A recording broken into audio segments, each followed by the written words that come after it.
down. Fuck, I'm about to lose it all. I'm a drunk and I will always be begging me. கையில்லாமல் ஆடிட்டீங்க. சரி, உங்கள்கிட்ட தான் ஆள் இல்லையே, முடிஞ்சால் ஆள் இல்லாமல் ஒரு ஆள் வச்சு ஆடுன்னு பார்ப்போம்.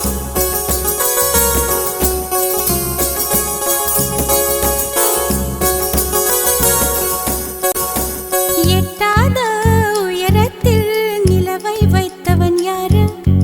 கையோட சிக்காமல் காற்றை வைத்தவன் யாரு?